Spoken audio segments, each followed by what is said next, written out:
Okay. Now we are. We're live? Mm-hmm. Hey folks, this is Waylon. If you can hear me fine and everything is great, say something. Height is traditional. That's the overly enthusiastic Japanese for yes. Height! Today we have, obviously we have Caitlin wearing a stylish hat. We have Molly, who's sadly, tragically back in Minneapolis after a wonderful 9 days here in Boulder, during which we discovered that she is everything we thought and more, except about 10% smaller than anticipated. And I'm short. what's that? I'm short. Well, it's not that you're short. It's like all of you, I feel like you're smaller. You're smaller.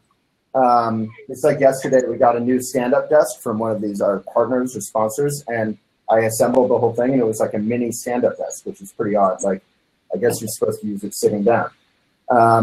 But today, obviously, as everyone knows, and I hope you're as like overexcited as I am, or half as overexcited as I am, I'm honored to bring on a wonderful writer, and I say that because your voice is just, there's certain writers, for me it's like Michael Pollan and some others, their voices just feels completely unaffected, totally unpretentious, as if you're just talking with them in a cafe, and that's how we're trying to teach you to write.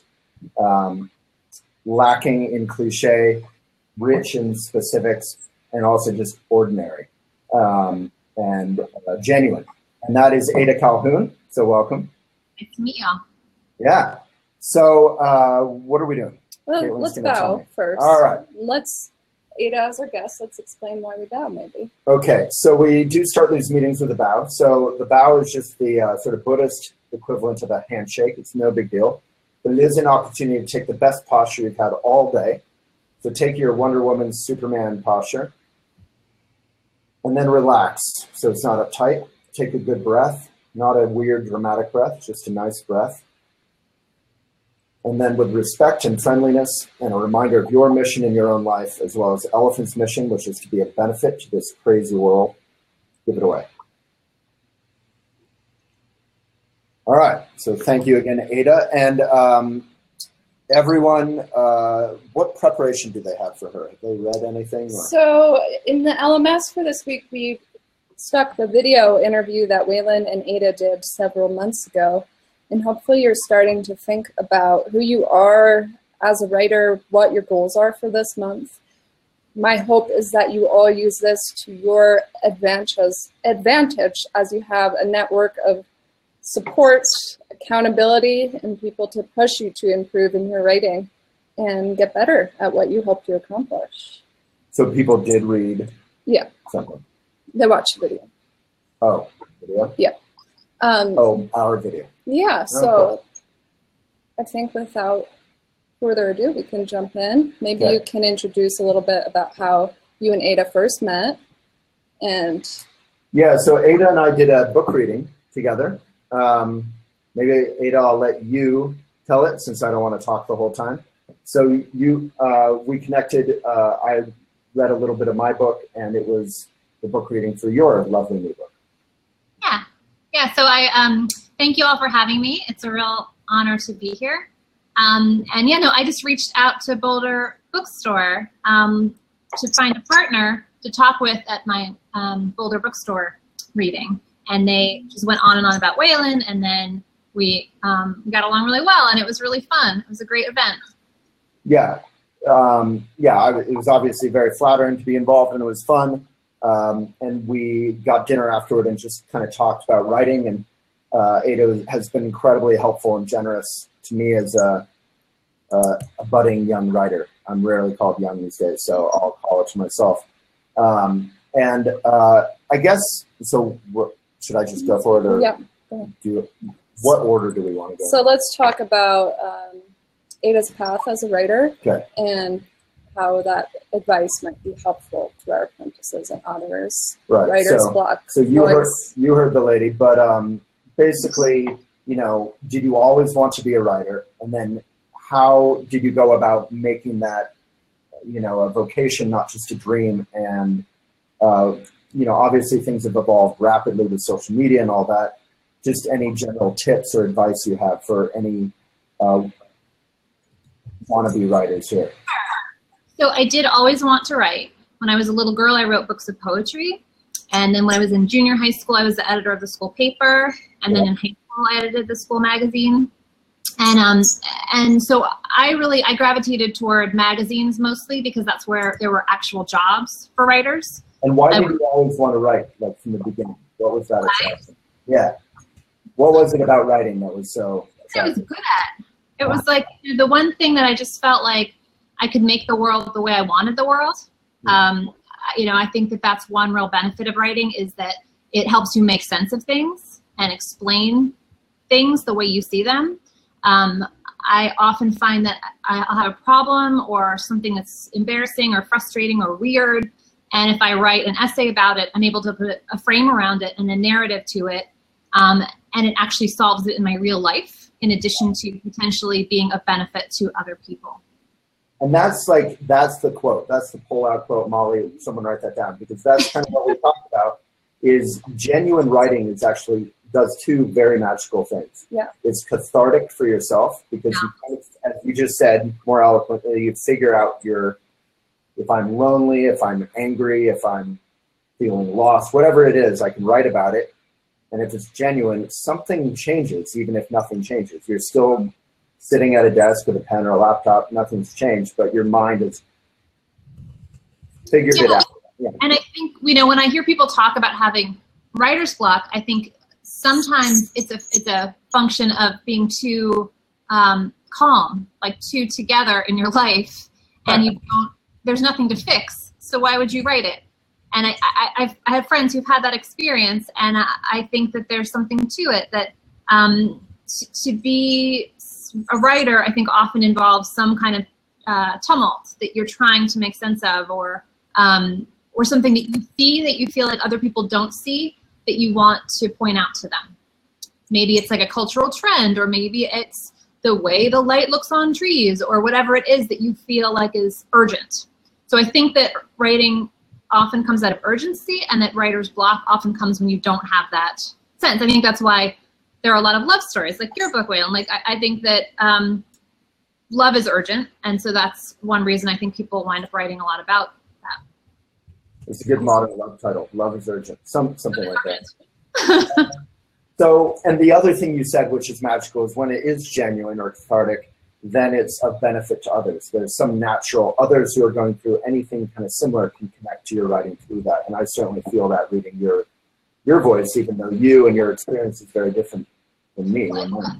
It's funny. So I come from a magazine world, and in the magazine world, writing is broken up into different categories. And one category is service journalism, where you are trying to make something better specifically. And I've always thought it was sort of funny that was separated out from essays, because I think that when you do essays well, I think that also is a kind of a service, because you make people feel less alone in what they're going through. So you were writing for your school papers and all that, and then Waylon interrupted you. No, that's good. So I did. I worked at school papers. I interned at magazines when I was in high school. When I was in college, I was studying Sanskrit. Actually, I thought I would be a translator. So I was doing linguistics and East Asian studies and a lot of grammar. And then to make money, I was working at the Austin Chronicle newspaper as an arts reporter. And I really liked it, because every day was different. That's one great thing about being a writer of any kind, but especially a reporter. You get sent out different places every day. So I got to go cover a boxing match, or go cover a reading, or go see theater. And so I really liked that a lot. And then when I moved back to New York, this was in Texas where I went to college. When I moved back to New York, not a lot of business for Sanskrit translators, but I was able to get magazine jobs again. And I worked at Vogue magazine and New York magazine. And then I became a freelancer. So in working, particularly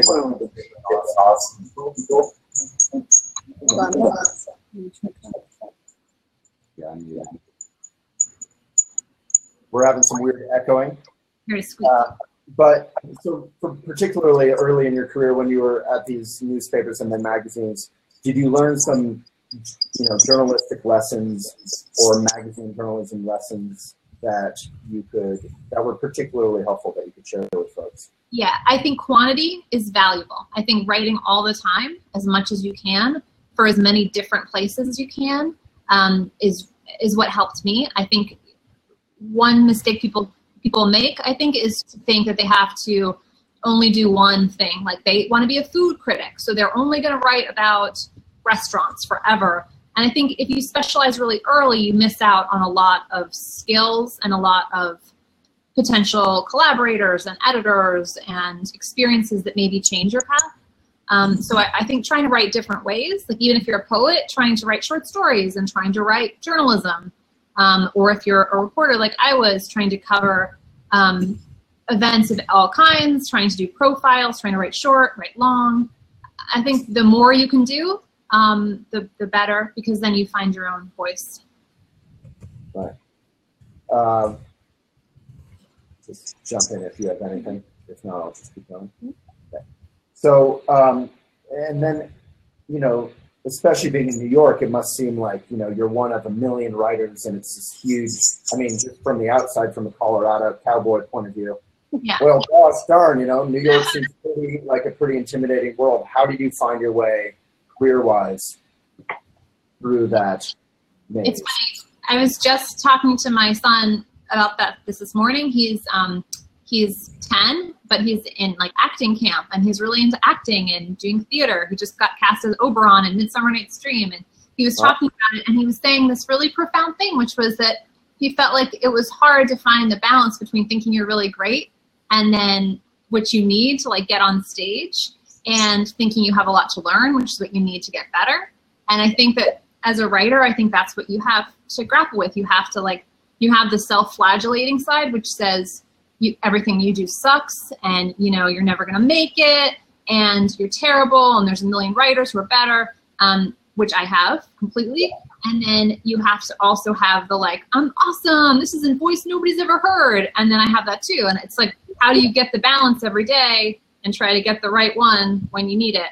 When you're in edits, you want to be humble, and when you have to go do a reading, you want to have the superhero side. Yeah. Or meeting with an agent or a publicist or a publisher. You have to sell yourself, and you have to be confident that you have something to say, and that you have something to say that none of these other writers have. And I can look around and I can say, okay, there's some writers who are objectively better than me at various things, but I'm different than them. And I think finding what makes me different as a writer and what I can do that other people can't do, those are the books I need to write. I shouldn't write books that anyone can write. And I've worked hard to try to not have to take those assignments like I used to. I used to write for random magazines. I'd write country living profiles. There's a million writers who could do a country living profile. At this point, I'm trying to do things that only I could do. Yeah, you kind of anticipated what I was going to ask in terms of what mistakes did you make? What kind of writing did you do to make a living or try out that didn't feel right? I had this fantasy that I was going to be this great long form journalist who would go into places and write the travel journalism, and almost every time I've done it, it has not worked. I've gotten really super tough edits back, or the story's gotten killed, or it's just I'm just not good at it. And I feel like I thought I was going to be really great at that, and I'm not. I do well in essays, I think, and that seems to be my strong suit. And then also long form reported pieces that are about a topic that I can kind of research and explore. But yeah, this sort of stuntier stuff is really fun, and I wish I could do it better, but can't do it. The long form, that kind of what became the same. The what? Oh yeah, long form. So the last book, did you ask? Yeah, what became your St. Mark's book? You researched that for a long time. And one of my jobs to make money, and a lot of my career and a lot of the writers' careers that I know about have been motivated by money. It's about following, or at least in journalism, following who's going to pay you to do what you want to do. And I was working one of those jobs. It was at the New York Post, the tabloid here in New York City. And I was working as a crime reporter, and so I was talking to people about the city all day long. And people kept saying, city's dead, city used to be great. It's terrible now. And I'm a native New Yorker, and I found myself getting kind of mad. I was like, really? Like, says who? When did you move here? And they'd be like, 2007. I'm like, but you know it used to be good, and it's not. And so I started doing interviews about that idea, and then I wound up doing like 200 some odd interviews.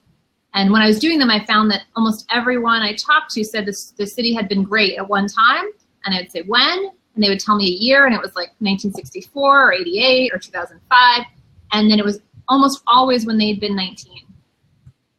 And then I was like, once I realized that, I was like, that's my book. It's a history of the city structured around this idea that people have always said that it used to be better, and that idea is not, it's not constructive. It's not true, and it doesn't help us go forward, Right. Loving the place we live and being good citizens in it. I mean, kind of off topic, but sort of on topic. Did you find in writing St. Mark's is Dead about that constant sort of grass is greener change and evolution of a community, that it sort of was true in a way, that you felt nostalgic about all these things that were? Yeah, when I was 19, it was awesome. Yeah. 1990, whatever, too. So Yes. great. Yeah. That should be the t-shirt for your book. When I was 19, it was awesome. It's true. Yeah. Everybody believes it, and I think it is true for everyone. We all have these periods of time that are really magical. And I think, if people want tips for ideas for what to write about, maybe think about the time that you felt most alive in your life. Maybe it's now, maybe it was when you were 6, maybe it's when you were 20, but a lot of times there's energy around those periods for you, and you can draw on that. I feel like when I was a teenager, there was something about it that I still haven't quite processed, and so whenever I'm looking for something to write about, I can go back to that period of time. Yeah, that's helpful. Yeah, if anyone in the comments has questions about the process of writing a book, I personally, when I look at a book that I know the author of, I just feel like intimidated, not so much by the author, but by the process of writing an entire book. I mean, it's such a journey. You did one. I did do it, but I only was able to do it. I worked with that. I usually start strong. I've written like 3 other books and failed to finish them. So I start strong, and then I feel like I'm kind of, if you've ever tried to walk down like a corridor with your eyes closed, I always do it for some reason when I'm in hotels. I see how far I can go. It's a weird idea. But I feel like I kind of lose my way at some point. And so I serialized my book on elephant, kind of Dickens style, just serialized it once a week or whenever it came out, once a month, once a day. It came out in different rhythms, and sometimes it was easy and sometimes it was painfully hard. How did you actually complete an entire book with that, just on your own kind of discipline, I guess? Well, I think all books get written in pieces, right? No one sits down and writes it all start to finish.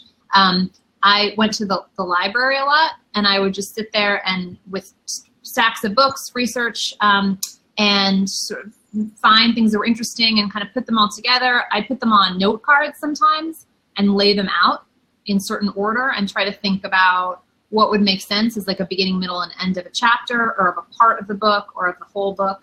And so I mapped it, and then I would write pieces of it. Sometimes I would just something would come to me. I went to this I'd only done a writing residency one time. It was McDowell Colony, which I really recommend if people get a chance to go there. 2 weeks, and I laid out all these index cards, and then I just sort of saw a couple things. I saw the ending of the book. I saw the beginning of the book, and I wrote those, and then I went in and filled in chapters. And I don't know. It's I think when you're in it, it becomes quite organic, where you just are so excited to write certain parts, certain days. And then you see the holes, and especially if you have a good editor, the editor shows you what you're missing. And I think it's always good if you don't have a book editor kicking around, some friend that you like, that you think is a really good writer, who's a shrewd editor, have them read it and find out what questions come up for them. I had read my friend's book. It was a great book. I was like, where did the first wife go? You just had the first wife in the first couple chapters, and then suddenly he's with the second wife, and he read the book 1,000 times and hadn't ever noticed that she just vanishes. Yeah, that sort of reminds me of my personal life. You have this girlfriend, and then she's gone, So I have a book writing question. let me ask a couple. So just for those who are kind of like a little groundless, what are the various pieces you need as a professional writer? You have an agent, maybe a publisher that you work with long term. What all do you need, and how do you find them? I'm sure that's very are people mostly fiction here or nonfiction? Do you think? A lot of poetry, a lot of memoir. Yeah, I think it's a lot of kind of creative nonfiction. Yeah. Okay. Well, so there's two things, right? There's writing for magazines, and then there's writing books. And they're totally different economies, and they're totally different casts of characters. So if you're going to write for online magazines or for print magazines, you need relationships with the editors of those publications, and you can set those up right now, like via email if you have a good pitch, and you have a couple of good clips to send them. What I tell people is, I used to be an editor also at an online magazine. I was the editor-in-chief, and but when I was a writer, I hated editors because they wouldn't get back to you in time, or they would kill your story, or they were just irritating. And then when I was an editor, I hated writers because they would harass you about some pitch you didn't want, and yell at you that you didn't want it, and or they were so pushy. So writers. So I got a lot of compassion for both sides. But you can write a pitch that's 2 paragraphs. First paragraph, here's this cool story idea I have for you. And this is what makes it really exciting. This is what makes it exciting now. Second paragraph, here's why I'm the person to write it. I have this kind of access. I've written these 3 stories about this topic before that did really well. I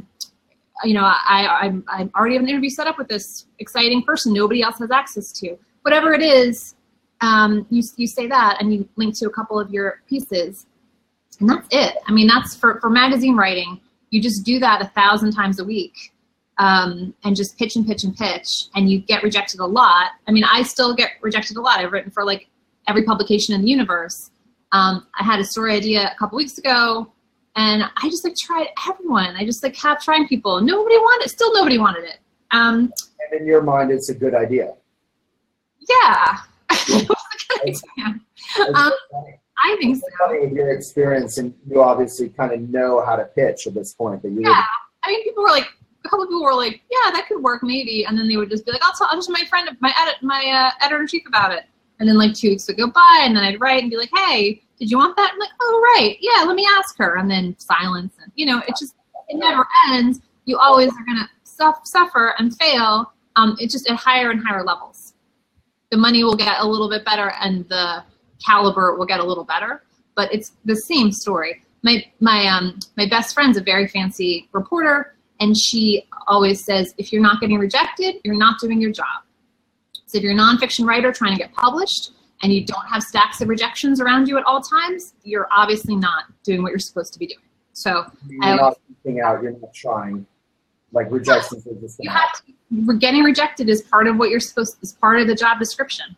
Doesn't mean you're doing it wrong. It means you're doing what you're supposed to be doing. And it's true now. It's true, always true. It's never not true. And I have friends who are fancier than I am who say the same thing. Yeah, I think it's really important. Like Courtney just wrote down your quote in the comments. If you're not getting rejected, you're not doing your job. That is not really meant to be an inspiring writerly quote. It's completely just a fact. And if it's inspiring, that's great. But reach out, get rejected, reach out more. Keep going.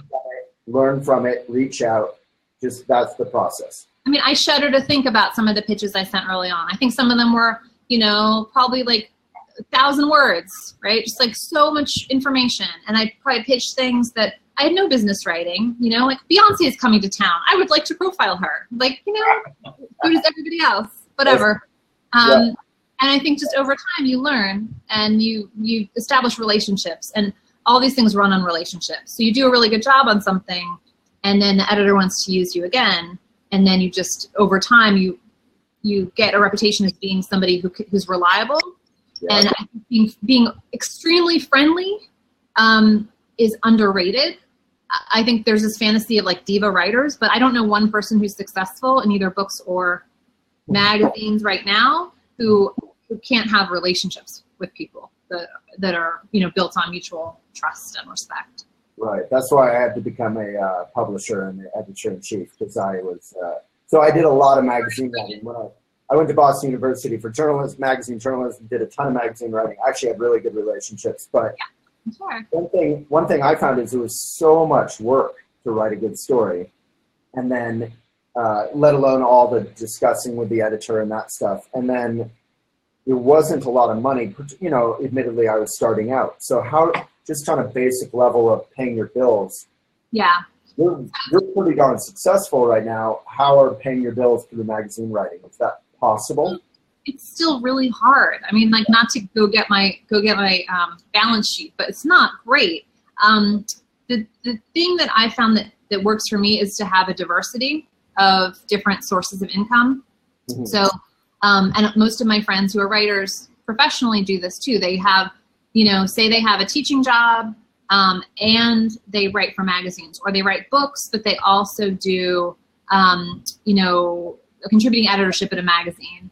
Or like, there's just this sort of, you cobble together. Like, what I do is I ghostwrite, and that kind of keeps the lights on. And then I'm able to write my own books, you know, once every couple of years, and they don't get huge advances necessarily. And also the way that money works in books, it's spread out over long periods of time. So if you're trying to just like pay your rent right that minute, a lot of times you need to take on other stuff. And is ghostwriting paying really well? Ghostwriting pays quite well, often. If you start, like, you know, when I started out, it didn't pay great, but then again, it's like you build up relationships, and then I'm able now to sort of turn these around pretty quickly, and that's the way that I make a decent living and able to live in New York. And do you find you enjoy ghostwriting? One question, and the second question, for the people you ghostwrite with, is it because you know them and you make personal connections, or is it through your agent? How does that happen? Yeah, so I covered some magazine, just like pitching, right? But then book pitching is completely different. So mainstream publishers don't take pitches from writers directly. They just don't, not one. They take them from agents, because there has to be some kind of gatekeeper. Otherwise, they would spend all day long just like sifting through slush piles. And they just don't have time for that, because they have to edit the books in addition to acquiring them. So they have agents that they hear from on a regular basis, and so you want to get with one of those agents. And the way that I recommend people, if they're looking for an agent, find an agent, is you get a book that you really like, that's out now, and that you think is like the kind of thing you write, and you go to the acknowledgments page, and you look for where they say, "Thanks to my wonderful agent, Tim, John," whatever, and then you go and you email that person, and you say, "I'm looking for representation. I'm a nonfiction author. I've written XYZ, and here's my idea, and here's some pages. Would you be up for talking?" And then you email another 20 people who you've also found in the same way, and you hope that one of them writes you back and says, "This sounds really interesting. Let's talk more. Can you send more pages?" But often it takes a long time to find an agent, no matter what level you're at, because it's like a marriage. It's a real relationship. You are going to require a lot of each other, so you better get along, and you better be well matched, and they have to believe in you really strongly, because they have to go to those editors and argue for you and argue for your book in a very crowded field. Okay. Did you have some? Yeah. So I wanted to ask you at what point in your career you jumped into book writing, and how you dealt with that initial rejection in terms of, you know, the process of finding an agent, the process of getting your agent to get back to you, to read your manuscript, and sort of moving that forward. Because rejection, as we've heard in the comments, can be really demoralizing, or you can just look at it redirection and persistence. It's horrible. It feels so bad. I feel so bad. And, like, I cried yesterday. I got rejected from something, and I was just like, it's so hard. It's horrible. So, yeah, I don't mean to say it's like it ever gets easy to get rejected. I think so. The way I started writing books. Let me jump in there, because that's what I love about Ada. This is why I'm a fangirl for Ada. So, because I cry. Because it's like you're not bullshitting yourself. and you're not bullshitting other people. And the whole Instagram culture and the culture Elephant is in is all about making everyone feel good and okay about everything all the time. Rejection can hurt, and that is what it is. I want to say it's okay, but it's not okay. It hurts, and that's what it is. And you don't have to even call it redirecting, although that's a great attitude. You have to expect, as in dating, someone made that comparison, you're going to go out, and it's going to be a hard knock, life being a writer. There's a million people out there who want to write. Yeah. No, it's true. And you don't, I wish there was a way to do it and not have to get rejected all the time and not have to feel crummy all the time. Just like you have, and also people say terrible things if you're putting yourself out. And you just have to get, I think, a thick skin, and you have to try to surround yourself with people who are supportive, which it sounds like you all have done. I mean, I think communities like this are really good. Communities where everyone is rooting for each other. That really goes a long way, I think. Sorry, I was just clarifying. I guess I could have said it to everybody, but people are asking some basic questions. Basic questions are great, and we welcome them generally in life, but in this meeting, we're trying to go a little bit beyond that. So if you have a question like what is ghostwriting, you can just look it up. Quite honestly, I'm not trying to be rude, but we're trying to get like how to do things, not what are things. So if you feel like you have a basic question, those are totally awesome, but maybe just Google it up. I will say about ghostwriting though, people don't know so much what it is, and because it is different all the time. Sometimes it's basically freelance editing, where I just will edit a manuscript, like line edit it. Sometimes it's like creating from whole cloth, like what this person would say if they had time to write a book. Right. So for me, it's interesting because it's about helping people tell their stories. And that's one thing I like to do when I'm not writing my own books. Yeah. I've been various people pitched me on ghostwriting in the past, and I just have never had the time or talent or knowledge or anything, didn't want to do it. But usually it's a somewhat successful, interesting person who is not a writer, doesn't think of themselves as a writer. Yeah. Wants a partner to kind of tell their story. So I do a lot of celebrities. And a lot of times they're good writers and have strong voices, and they just don't have any time. So I have to go transcribe them talking and then map it out. And one thing I love to do is structure. So I work really hard on structuring my own books, and then I am able to translate that for other people. So structure meaning it's not just like chronological, you find themes or what? Yeah, it is chronological, right? And people who've done any kind of writing, I think, can relate to this. You need to know where, what's the length of time you're covering. So if you're writing about your childhood, is it going to be, a whole, a page per year of your life? Or is it going to be mostly about when you were 5 and then a couple flashes of when you were 10, and it ends on that crazy time when you fell down a hill, and it opens with the first moment that you remember ice skating. What do you begin with? What do you end with? And I think if you're struggling at all with what you're writing, it helps to think, what is the scene? What is the opening scene? What is the resolving scene? And how do you get from one place to the other? Love that. Yeah, structure can be so magical, the way you describe it. If you find little scenes, and we've all seen that in movies or books we love, short stories. I'm a big F. Scott Fitzgerald short story fan, and the way in and end. He's good at that. Yeah, my favorite short story ever is actually a novella. It's The Rich Boy by Fitzgerald, and it ends with this amazing final scene where he's at a bar, kind of alone, middle-aged, trying to be charming, and it's something so poignant and powerful about how he ends it. It's not ended with some big declaration. It's just ended with this little specific scene that captures everything. Well, and Great Gatsby ending with the lights across the water. Those things stick with you forever. Do we have some questions from those questions we went through? One question was about the Old Boys Club. Yeah. I love that. Mm-hmm. Oh God. How much time do you have? And Caitlin will read it. So one of the questions, we polled our apprentices before having you come on today. One of the questions we received is, how are women and men valued in the professional writing world and journalism? is it still an old boys club? Well, it's funny because most magazines have a lot of women working for them. So there's actually right now, if you're writing for magazines, you'll be around women. I think predominantly, I would say. Not necessarily at men's magazines. That's still run by guys, but usually they're pretty enlightened, you know, like they wear pink and whatever, like, you know, they're cool. But you do hit it still. It's really interesting. I just actually, I speak with students sometimes, and like I just had one tell me this like horrible sexual harassment story from recently, and you still hear that stuff. A writer saying that? A writer, like young editor, like a assistant, and I, you know, I definitely went through it a lot, but I sort of thought it was done now.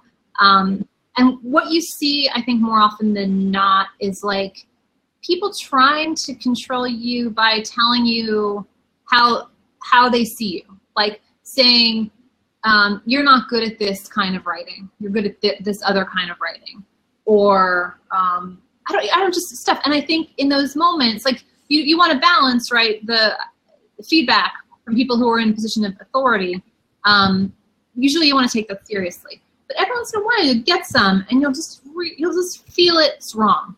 And I think you have to trust your instinct that, you know what, I think this isn't correct, this feedback I'm getting.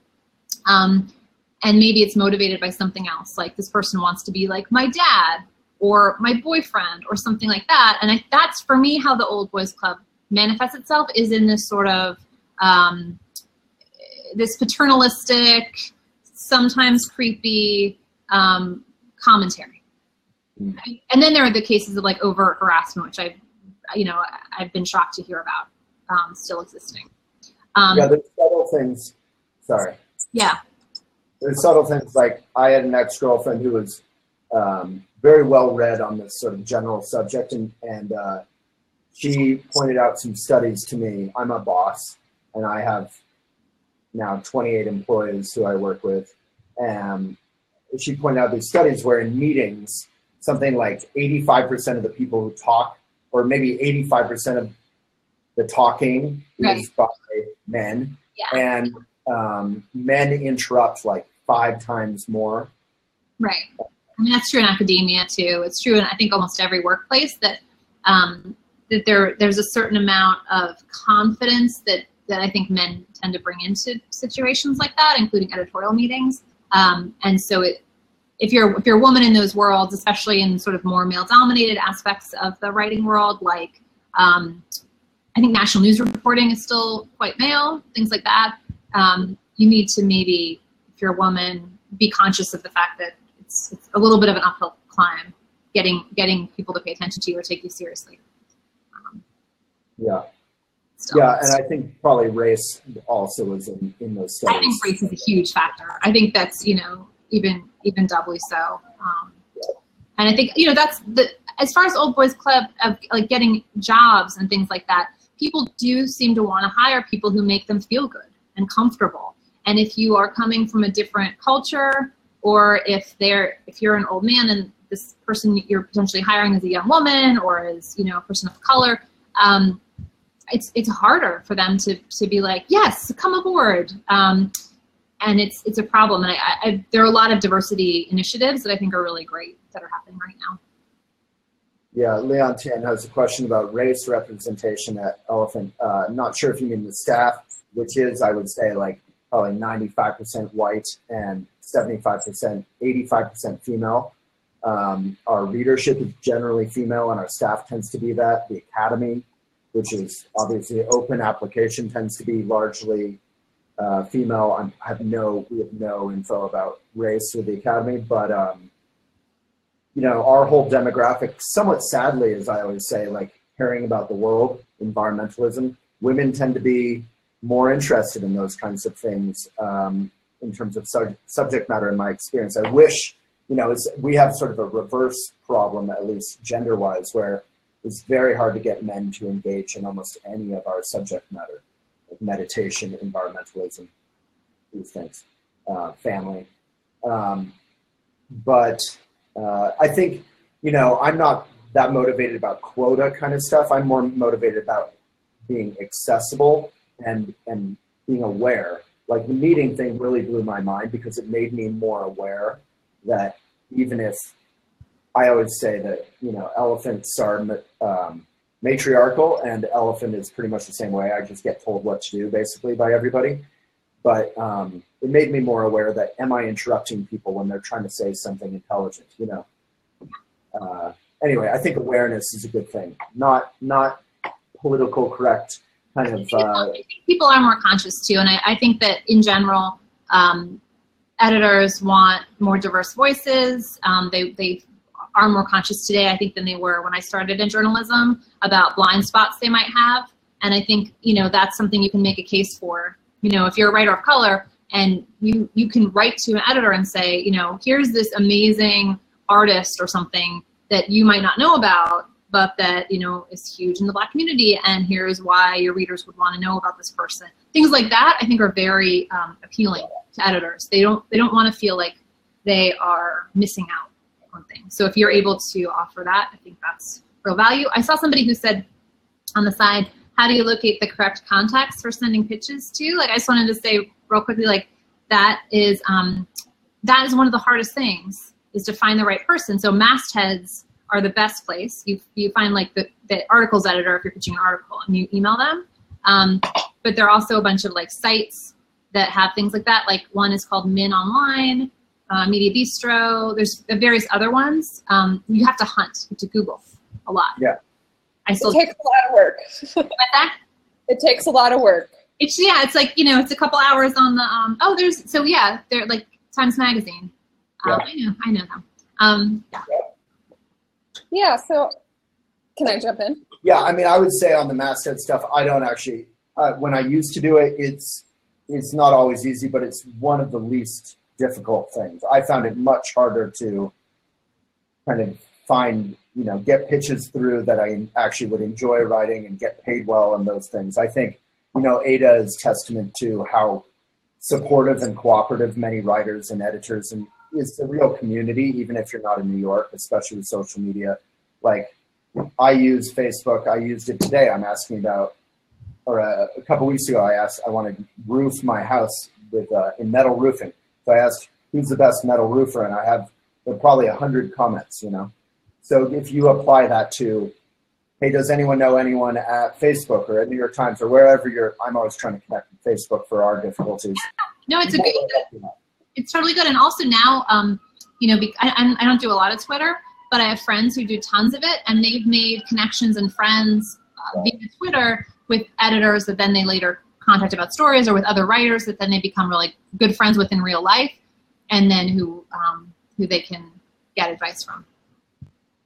That's a profound point, actually. Twitter, which I'm less involved in now, we used to be very, very active on, is an amazing place for making direct connections with people who otherwise or companies who would be hard to reach.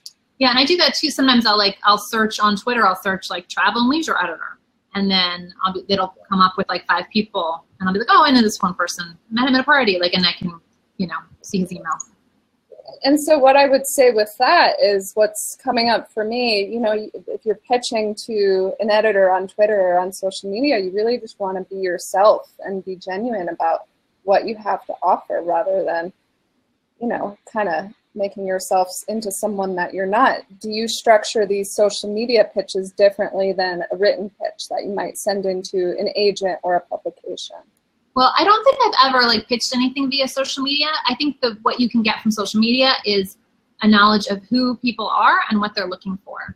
And so, you know, I think if you see an editor on Twitter all the time talking about Broadway stuff and like really obsessed with these certain kinds of Broadway stories and always tweeting out his writers' Broadway stories about like backstage intrigue or something, and you want to write about backstage intrigue, you know that, and then you can find his email address and then send an email saying, I know that you like stories about backstage intrigue, and you know, and I love the one you just edited last week. I think also flattery will get you everywhere. I think if an editor knows that you follow the work that they put out and appreciate it and get it, and, you know, will praise them, I loved that when I was an editor and someone would say, you know, this series you're doing is incredible.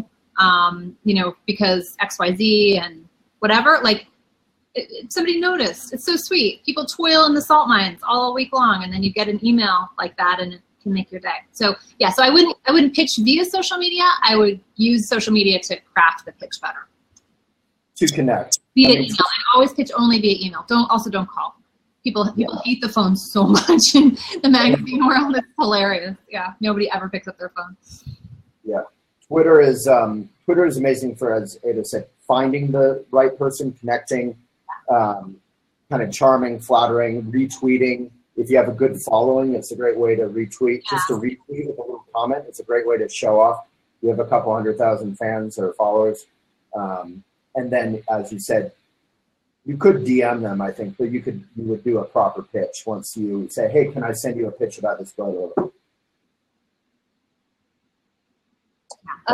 Yeah, so Ada, you've been published online in places like Times and the New Yorker, and I heard you say that you do have the background as an editor as well as a writer, and I wanted to have you speak a little bit about what the process is like when you're submitting your writing to a publication and you're working with the back and forth with an editor. Some of our apprentices now have worked with Elephant's editorial team, and that might be the only editorial relationship they know. So I think the insight into other publications would be intriguing for them. Yeah.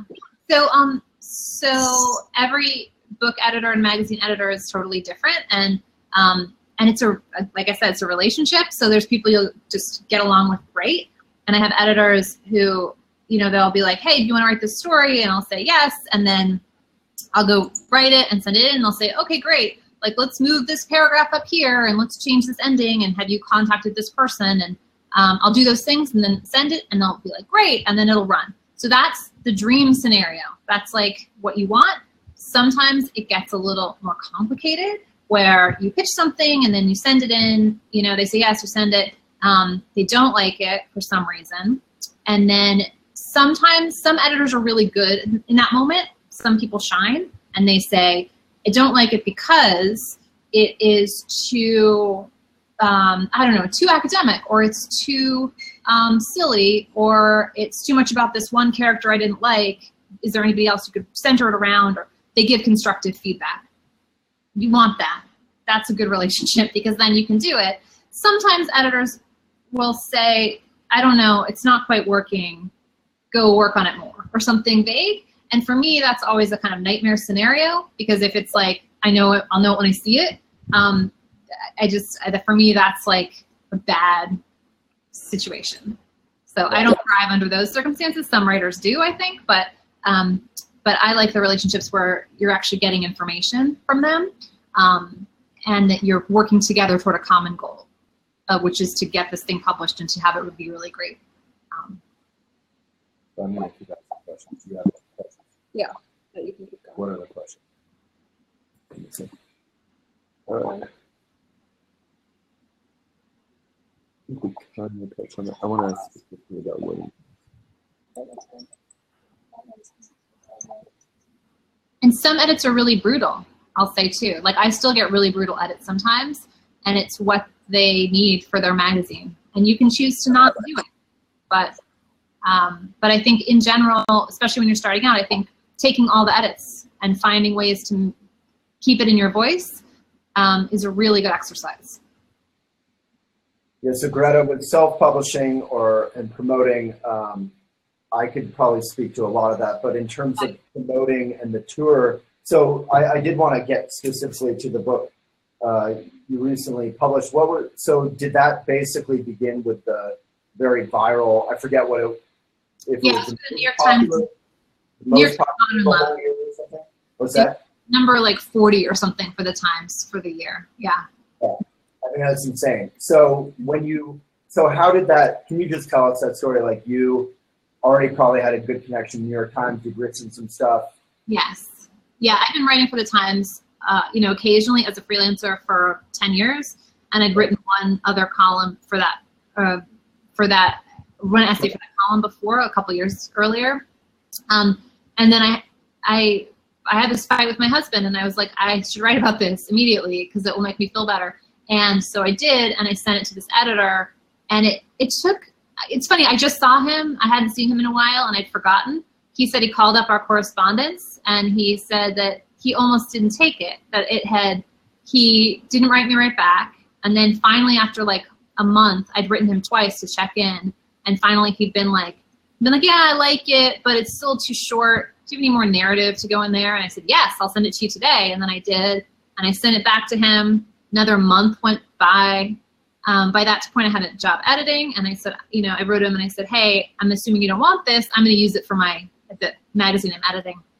And he wrote back, I was like, no, I do want it. And then he ran it. But it took like 3 or 4 follow-up emails, and then it wound up being a huge story. And, if I hadn't kept pushing, it never would have happened. I never would have written the book. So. And that's in art. It's pushing without being obnoxious. Like, you checked in, you were pro, you were probably brief. Every 2 weeks, you put it in your calendar. It's like every 2 or 3 weeks. Try not to think about it between now and then. Don't get mad. They're really busy. He has 5,000, emails in his inbox, all essays at every single conceivable moment. I know how that is. It sucks. And so it was just, you just lightly just be like, hey, just say no if you don't want it. And then when it was published, what happened? It just went real viral. People really kept retweeting it and posting it all over people's Facebook walls, and it started getting used in like people's weddings. They started reading it at weddings, and I was getting so many emails, and I showed them to my editor and my agent, and I said, this is like a thing. Maybe we should do something, and they agreed. And so then my editor on my St. Mark's is Dead book, he said, let's do an essay collection. And then I wrote it pretty quickly, I guess, like 6 months or so. And then it got published just last month, And then other than the book, obviously, or I guess including the book, how did that, and then you've had some other successful columns, right, in Modern Love. Yeah, I've done like 3, I guess, for Modern Love, and I've done like 4-ish for the Times Magazine Lives column. So I've written like a lot of Did any of those others go viral? The Changes one? That one was an excerpt from the book, and that did quite well, I think, And then how did that kind of change your career trajectory? I'm trying to think. It didn't. I think the book, it's the first book I've done that's like a memoir, and I wouldn't have done that, I think, if I hadn't done the Modern Love column first and had that platform to do a collection. Yeah. But it must have given you, just to be able to say I had this Modern Love thing go huge on the New York Times. Yeah. That's right there. That's a calling card very few writers have on this planet. I think that means something to people. That Modern Love is and also I will say that if people want to pitch Modern Love, it's just that modernlove@nytimes.com. That's his email address. It's the editor. So he gets all those things that you send. And he has a staff of 1,000 people reading love stories all day. It's just him. He's all by himself. He gets a couple interns for the college contest. They do a college contest, but it's a hard life. I don't know, reading that a week. Cool. Do you want to ask one of the other apprentice questions? Yeah.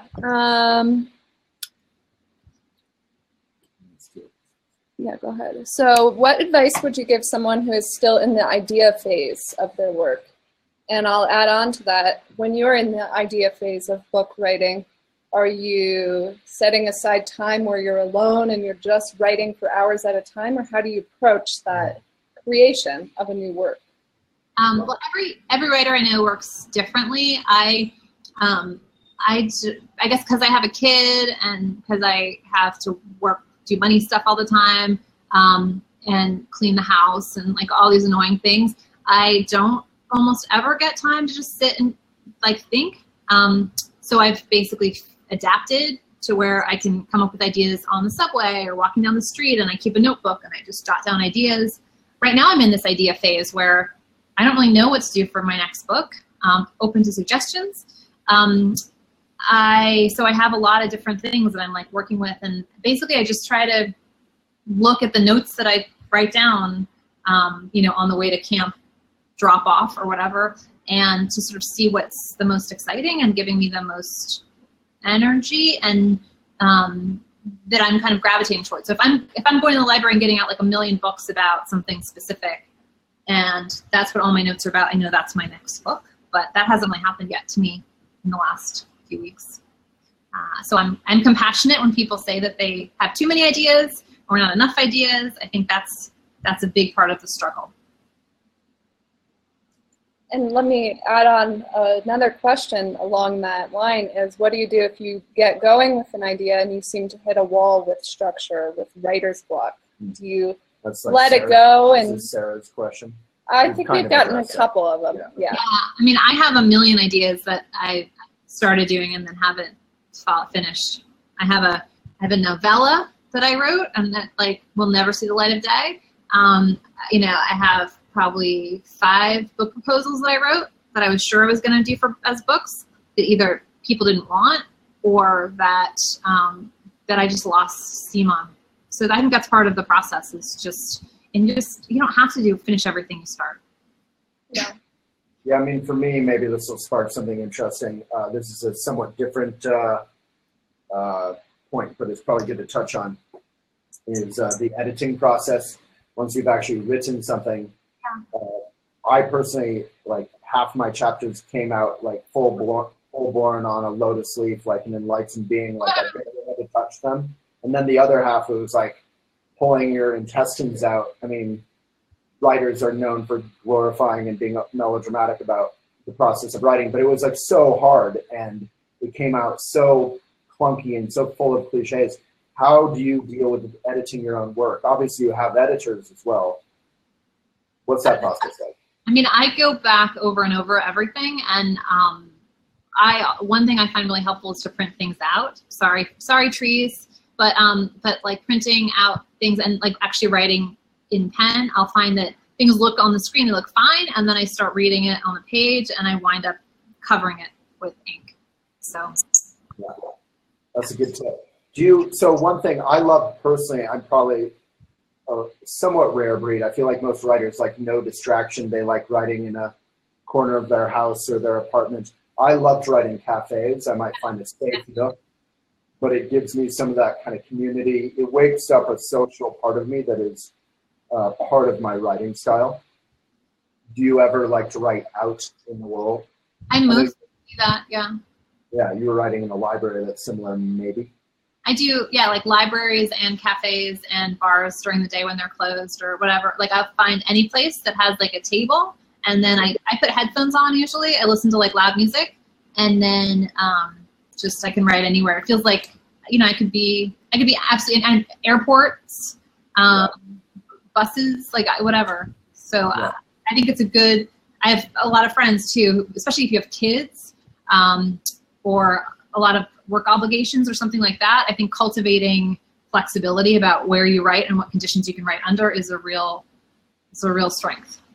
Yeah. Yeah, and I think also, like for me, I enjoy cafes. I think a lot of people writing is a discipline, and discipline is a tricky word. It can be too uptight and not very fun. You should make the process of writing, or I was talking to myself, if I were giving myself advice, make the hours and hours and hours of editing and writing fun. Right. Wherever that means, whatever you think of, go there. Yeah. And, I will say, though, that those 2 weeks I spent doing that residency, I did so much work that I think was some of the best writing I've done. And I think it was having that time to just sit there in a room and, like, think. It was really revolutionary to me. I mean, it's not an option, so I can't get too attached to it. I can't do it all the time. But it was... It let me sort of think more deeply in this way. Like I think where if I'm on my computer, I'll get distracted by email. Like I was forced to not do that. There was no Wi-Fi in the cabins. And so I was able to think maybe a little deeper about some subjects that I wouldn't have otherwise. That's a profound point, actually. Writing with distraction is probably not super helpful. So definitely, turning everything off, which is hard when you're writing on a laptop. There's so many notifications to click through. Try to give yourself the gift of monotasking. So we're running out of time. Do you have any final? Yeah, I have a couple more questions, if folks are okay for about 5 more minutes. Are people okay to stick around for couple minutes? Only if you're motivated. Okay. Yeah. So one question is from an apprentice, and let me go ahead and read it. Reading about you and your work, I see that you've written very different kinds of pieces as a professional writer. As a reporter, you have written serious pieces like those on imprisoned women in Alabama and DIY abortions, and then other essays in the New York Times Modern Love column and your book, Wedding Toasts I'll Never Give. My questions are the following. The topics, the style of writing, and tone of those two types of writing are very different. What factors do you consider while writing each of these? How are they different? And does the mindset while writing differ too? Basically, what is the difference in your thought process and methodology while writing these different types of works? Yeah, so they're totally different. And I would say that with essays, they come very easily to me. Like I never sit down and try to write essays. I mean, I did a little bit for this book, but mainly I'll just like wake up in the morning and like have some idea, and I'll start writing it, and then I'll go back and edit it over the course of a few days, and then it'll be done. And those feel a little bit magical. Reporting out long news stories involves a lot of legwork and a lot of organization, like Excel spreadsheets of all the people I need to interview, transcriptions of all the interviews, and a ton of data, and then I have to synergize it into something that makes sense for people. The thing that they have in common is that I try to write like I think about the people that I'm writing to, I guess, a little bit, like that I'm trying to communicate something. And so what's the best way to communicate it? If it's a New York Times Magazine long story about something that's happening, then it's about making it really clear. Right up front, you say why it's important. You try to lure people in with some kind of story that they'll relate to, or some character that they'll think is interesting and want to follow through the rest of the story. And with an essay, it's a little more poetry, I think. Yeah, that's beautiful. Thank you. So one of the things we talk about a lot in this program is with an online blog, such as Elephant Journal, such as reading the New York Times on your phone, you've got people who are speedy, on the go, on their commute, and they want that quick hit that reading something is going to give them. Do you think about your online audience versus maybe a print audience while you are in the process of writing?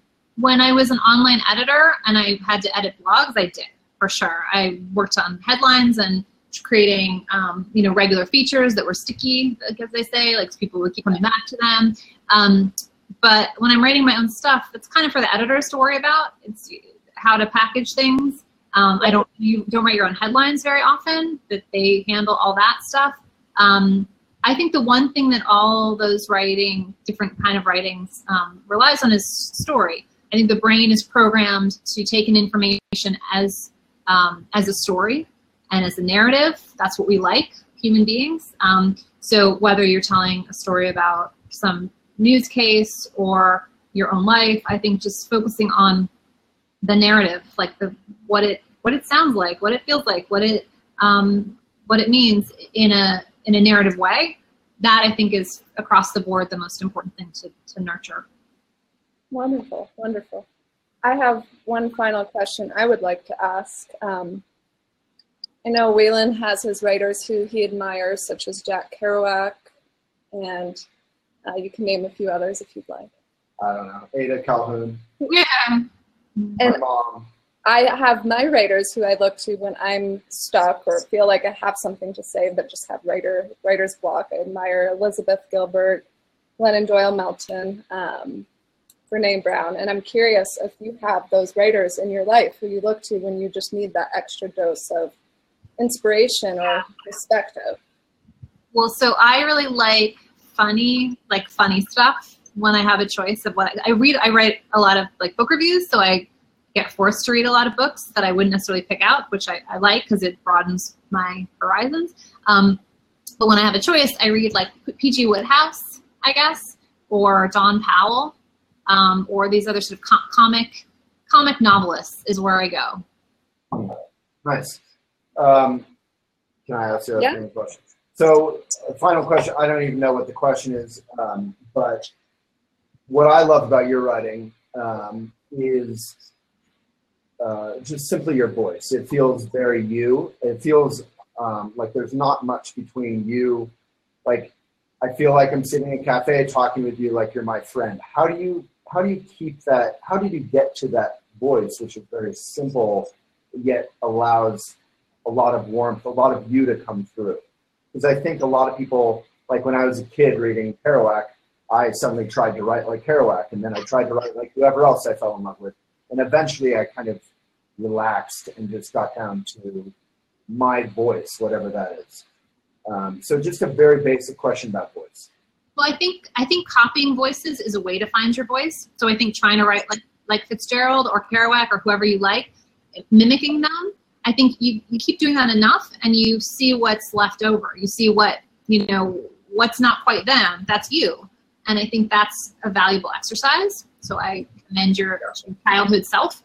I think for me, I think that like life and art go together quite a lot. So I think trying to be honest with myself about stuff I'm feeling or thinking, and trying to be brave about talking about it, that I think has translated to the writing. Like I think they're connected. When I'm afraid, if I've been afraid or nervous about sharing something, it's not good for my life or the writing. So I think there's a connection. Yeah, I love that. So there's some quality of that cathartic writing for yourself or writing something genuine about your experience that keeps the voice from being performance in a way. Yeah, I think it can be brave and honest. And I think that if you're brave and honest in your life, it makes it easier to do that in your writing and vice versa. I think that they feed off each other, ideally. Yeah, and the other extreme that we fall into often in elephant land, we have thousands of writers a year, is what I call emotionalism, where people are like, I want to be almost over vulnerable or over brave or over Yeah, it's almost like using your emotions or your tough times or whatever it is as a way to kind of show off and get likes, and it becomes less genuine in a funny way. Well, but one thing on that point, I just did an event in DC with the Modern Love editor, and I said, somebody asked like, what's the most important quality in writing personal essays? And I was like, I think it's honesty, just being really honest, even if it makes you look bad, even if, if it's embarrassing. And Dan said, no, it's honesty plus intelligence. He said it has to be the honesty. If it's just, like you said, like this outpouring of feelings and here's like everything I had for breakfast and just so much information without some kind of undercurrent of not scholarship, but just like interesting, educated, thoughtful stuff that goes under it. He said it's not as good unless it has both. Yeah, the way I would phrase that at often with our writers is it's honesty plus kind of what you first said, which is that it will be of benefit. So keeping the reader in mind. So if you're just getting off on your, what they say in Scarface, getting high on your own supply, getting off on your own suffering or neurosis or story. Yeah, that's alienating. I mean, that can be just as alienating as not sharing anything. Like people read that and they think oh, this person has it all figured out, or this person is just talking to themselves.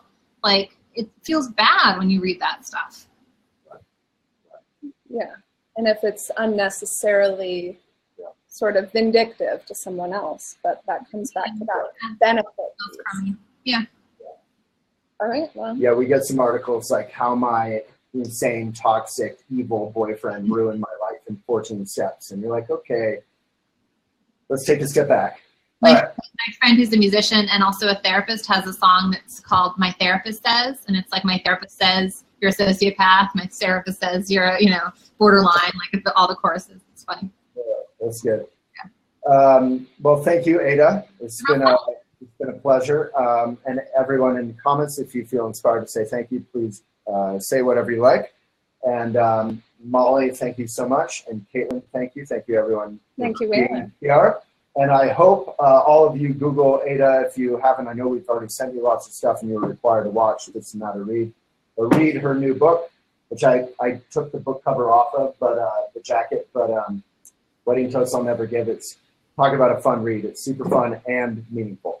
So So thank you, Ada. This is a real pleasure. Great. Will you lead us in a bow? Yeah, so let's all bow out. Take a good posture. Find your breath. And give it away. All right. Thanks again. Real pleasure.